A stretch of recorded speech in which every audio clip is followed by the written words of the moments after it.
और बात संसद के मानसून सत्र की। लोकसभा में आज प्रश्न पत्र लीक के खिलाफ सख्त प्रावधान वाले लोक परीक्षा अनुचित साधन निवारण संशोधन विधेयक 2026 पेश किया गया। केंद्रीय राज्य मंत्री डॉक्टर जितेंद्र सिंह ने यह विधेयक पेश किया। विधेयक में परीक्षा धोखाधड़ी और संगठित परीक्षा अपराधों के खिलाफ कड़े दंड का प्रावधान है। विधेयक में परीक्षा धोखाधड़ी के लिए न्यूनतम कैद की अवधि 3 वर्ष से बढ़ाकर 5 वर्ष कर दी गई है, जबकि अधिकतम सजा 10 वर्ष तक बढ़ा दी गई है। वहीं अधिकतम जुर्माना 10 लाख रुपए से बढ़ाकर 50 लाख रुपए कर दिया गया है। इसके अलावा संगठित परीक्षा संबंधी अपराधों के लिए न्यूनतम कैद की अवधि अब 5 वर्ष से बढ़ाकर 7 साल कर दी गई है, जबकि न्यूनतम जुर्माना 1 करोड़ रुपए से बढ़ाकर अब 10 करोड़ रुपए कर दिया गया है। केंद्र सरकार को गंभीर सार्वजनिक परीक्षा अपराधों की जांच के लिए स्पेशल टास्क फोर्स गठित करने का अधिकार दिया जाएगा। वहीं विधेयक में राज्यों और केंद्र शासित प्रदेशों को त्वरित अदालतें स्थापित करने का निर्देश देने का भी प्रस्ताव है। ये अदालतें आरोप पत्र दाखिल किए जाने के 3 महीने के भीतर मुकदमे की कार्रवाई पूरी करेंगी। विपक्ष के लगातार हंगामे के कारण सदन की कार्रवाई बाधित रही। जैसे ही प्रश्नकाल शुरू हुआ, विपक्षी सदस्य नारेबाजी करने लगे। इस दौरान लोकसभा अध्यक्ष ओम बिरला ने सदस्यों से बार बार अपनी सीटों पर लौटने और सदन की कार्रवाई सुचारू रूप से चलाने की अपील की। लोकसभा अध्यक्ष ने कहा कि नारेबाजी की जगह चर्चा और संवाद करें।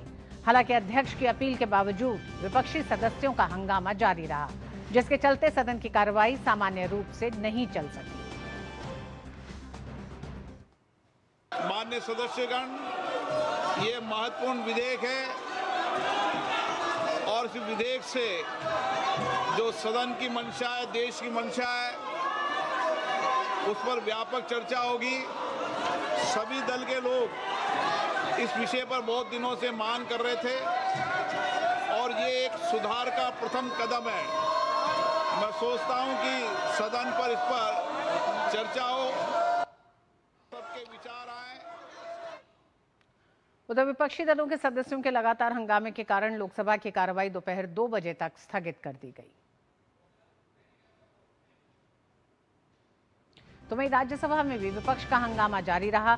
नीट प्रश्न पत्र लीक होने के विरोध में राजधानी दिल्ली में प्रदर्शन कर रहे छात्रों के खिलाफ पुलिस की कार्रवाई के मुद्दे पर विपक्षी सदस्यों ने हंगामा किया।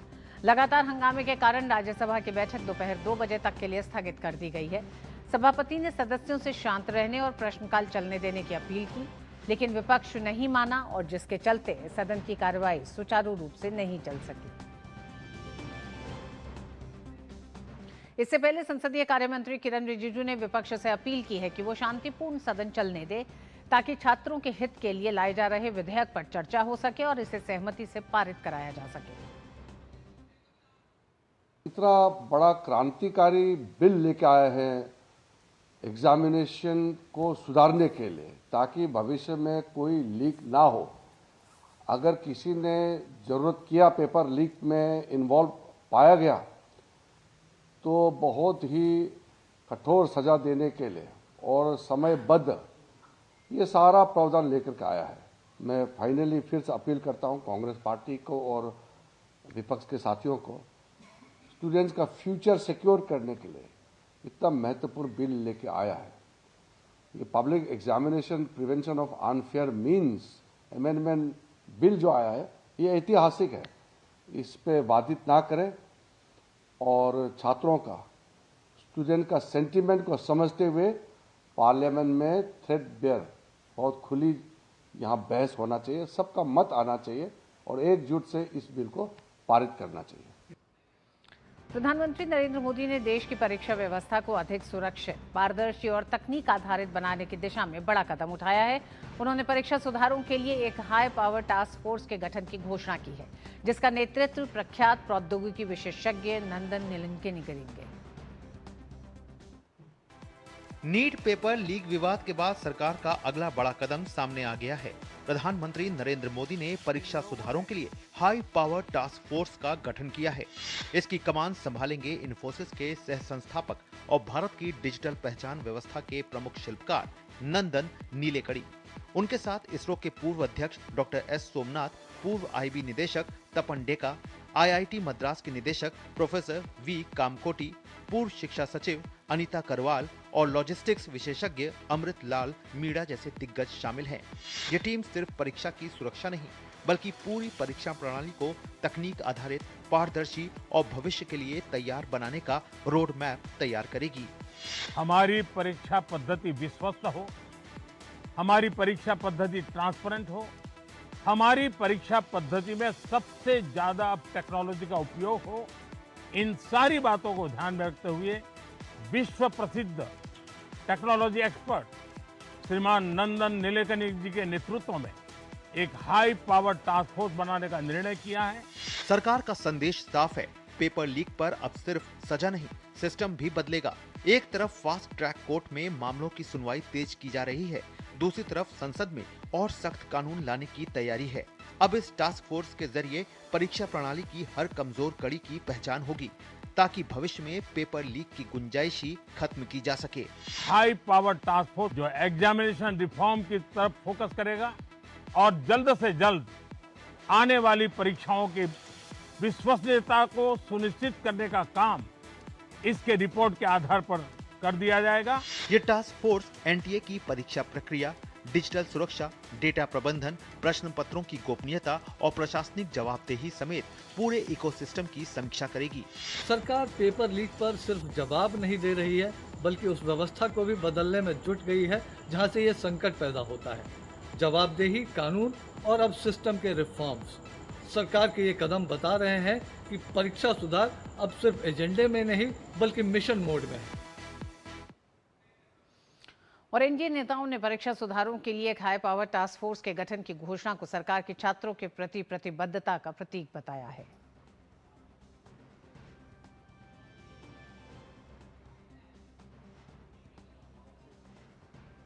प्रधानमंत्री श्री नरेंद्र मोदी जी के नेतृत्व में लगातार 2014 से ही इन विषयों को गंभीरता से लिया गया है और सख्त कानून बने, उसके लिए काम भी हुआ है।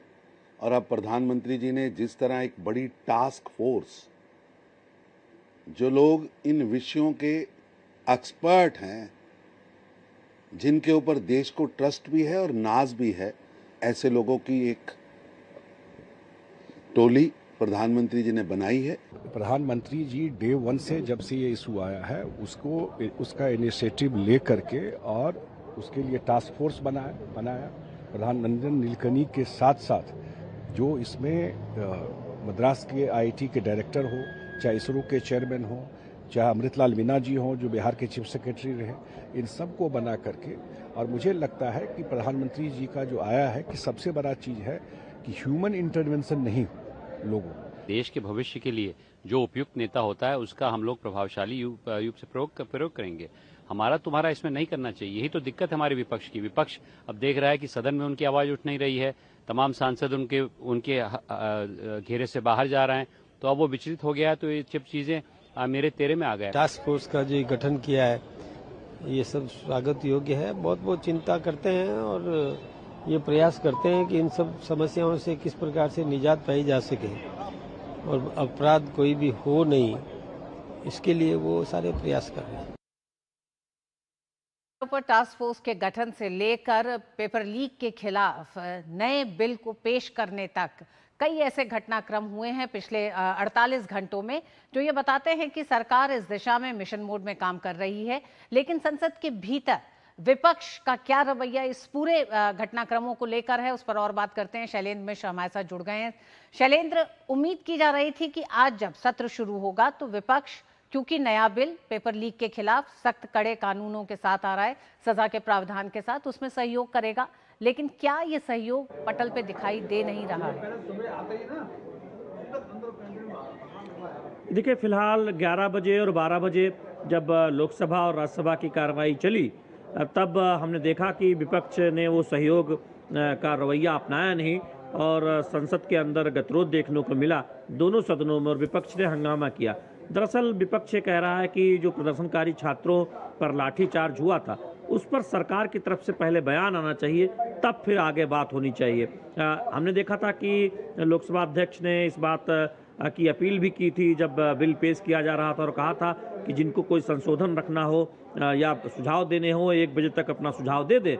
जब 2 बजे सदन दोबारा शुरू होगा और उस पर चर्चा शुरू होगी, चूँकि सत्ता पक्ष चाहता है कि आज ही चर्चा शुरू कराई जाए जो एंटी पेपर लीक बिल है लेकिन अब देखना होगा कि 2 बजे क्या रणनीति होती है, क्योंकि संसद भवन परिसर के अंदर पहले और फिर लोकसभा में जिस तरह से कांग्रेस पार्टी और उनके कुछ सहयोगी दलों ने प्रदर्शन किया है, उससे उनकी रणनीति साफ जाहिर होती है कि वो एक न एक किसी मुद्दे पर सरकार को घेरना चाहते हैं।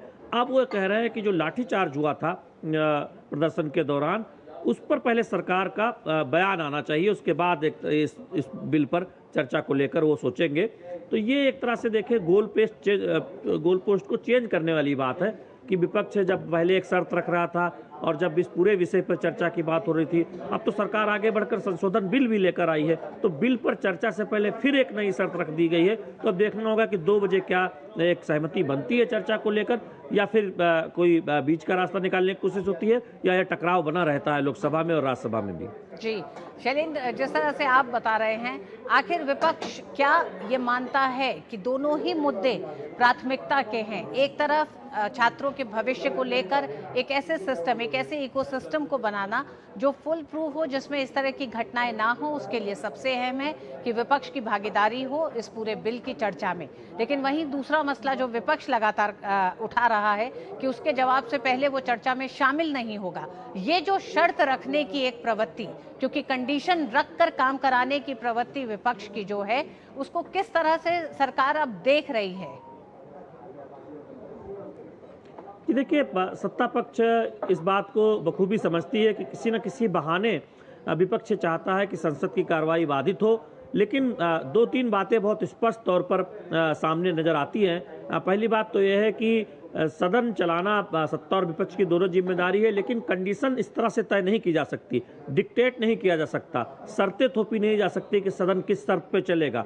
सदन नियम और मर्यादाओं के अनुकूल चलता है और राज्यसभा के सभापति और लोकसभा अध्यक्ष तय करते हैं। अब जब सरकार चर्चा के लिए राजी है, उसको लेकर बिल आई है, तो बिल लेकर आई है तो फिर आप चर्चा कीजिए, बजाय इसके हम देख रहे हैं कि गतिरोध देखने को मिल रहा है। बीच का रास्ता निकालने की कोशिश पहले भी हुई थी, अब सरकार आगे आकर कह रही है कि आप बिल पर चर्चा कर लीजिए, उस दौरान सारी बातें आएंगी।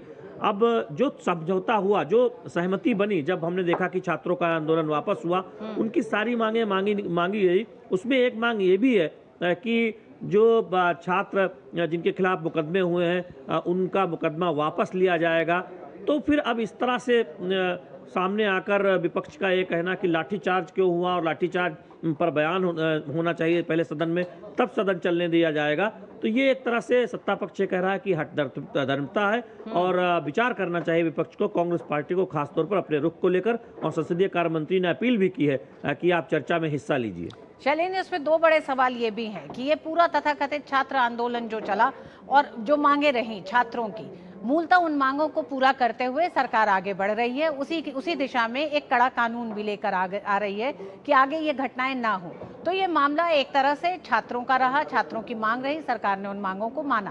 क्या विपक्ष छात्रों के सहारे ही अब इस पूरे मामले को और आगे बढ़ाना चाहता है, संसद को बाधित करना चाहता है, या ये छात्रों को लेकर साथ विपक्ष चल रहा है? मतलब इसमें ये फर्क करना बहुत जरूरी है कि विपक्ष क्या छात्रों के साथ है या छात्रों के खिलाफ खड़े होकर अपनी राजनीति कर रहा है।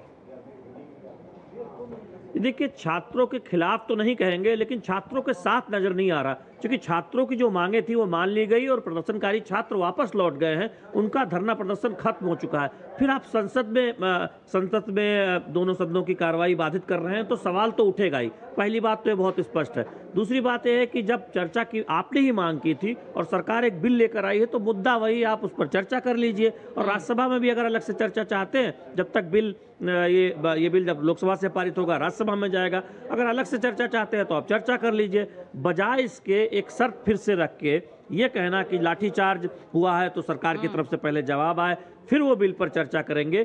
तो इस रणनीति पर एक सवाल उठता है कि छात्रों के बहाने आप संसद के बाहर अपनी राजनीति चमका रहे थे और संसद के जरिए, सदन के जरिए आप एक तरह से एक राजनीतिक अवसर खोज रहे हैं और इसलिए दोनों सदनों की कार्रवाई चलने नहीं दे रहे हैं। और इसीलिए सत्ता पक्ष ये आरोप लगा रहा है कि अब आपको क्या दिक्कत है, जब हम बिल लेकर आए हैं तो बिल पर चर्चा कीजिए। अब देखना होगा कि कोई रास्ता निकलता है, कोई बात होती है कि कोई एक सहमति बनाई जाए। विपक्ष से अपील तो की ही जा चुकी है संसदीय कार्य मंत्री की तरफ से। जी शैलेंद्र, एक सकारात्मक विपक्ष भारत के लोकतंत्र में इसी तरह से देखा गया है कि बहुत ऐसे मौके आए जब विपक्ष ने अपनी कुछ मांगे या सरकार के कामकाज को लेकर अगर किसी तरह के सवाल उठाए हैं तो उनमें संशोधन करके उन्हें बदला गया है, उन्हें सुधारा गया है और उसी दिशा में ये भी एक कदम देखा जा रहा है। लेकिन जिस तरह से टास्क फोर्स का गठन किया गया, टास्क फोर्स के गठन पर विपक्ष का क्या कहना है?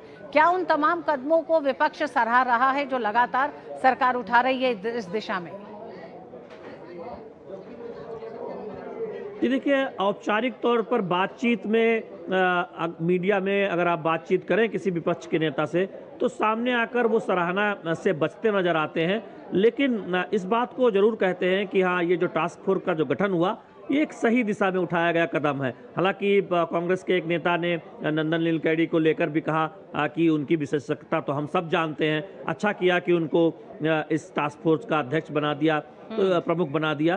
तो इस तरह से बातें कही जाती है, लेकिन सामने आकर सत्ता की प्रशंसा करना या फिर सत्ता के कदमों की सराहना करना, उतना बड़ा दिल शायद विपक्ष का कोई नेता दिखाता नहीं है। और देखिए, हम कोई अपेक्षा भी नहीं करते कि सरकार के किसी कदम को खुलकर आकर वो सराहना करे, लेकिन ये जरूर है कि इस बात को मानते हैं कई नेता विपक्षी दल कि ये एक सही दिशा में उठाया गया कदम है। और हम जानते हैं कि इसीलिए हमने एक सवाल भी पूछा था एक नेता से कि आप बताइए कि अब आपको दिक्कत क्या है, सदन में चर्चा कीजिए, जो सुझाव है अपने सुझाव अमेंडमेंट दीजिए। तब ये बात कही गई कि नहीं, हमारी मांग ये है कि जो लाठीचार्ज हुआ है उस पर पहले सरकार का बयान आए, फिर हम इस पर चर्चा में हिस्सा लेंगे। ये भी सही है शैलेंद्र, जो आप कह रहे हैं कि सत्ता विपक्ष की ये मांग है, विपक्ष अपनी इस मांग को और इस नए बिल पर चर्चा को एक साथ लेकर भी आगे बढ़ सकता है अगर एक सकारात्मक मंशा हो छात्रों के भविष्य को लेकर। देखना यही दिलचस्प होगा 2 बजे आखिर क्या तय करता है विपक्ष की इस बिल को लेकर, विपक्ष चर्चा के लिए तैयार होता है कि नहीं, क्योंकि जो सीधे सीधे भविष्य में छात्रों के भविष्य से जुड़ा हुआ एक बड़ा बिल होने जा रहा है। धन्यवाद शैलेंद्र पूरी जानकारी के लिए।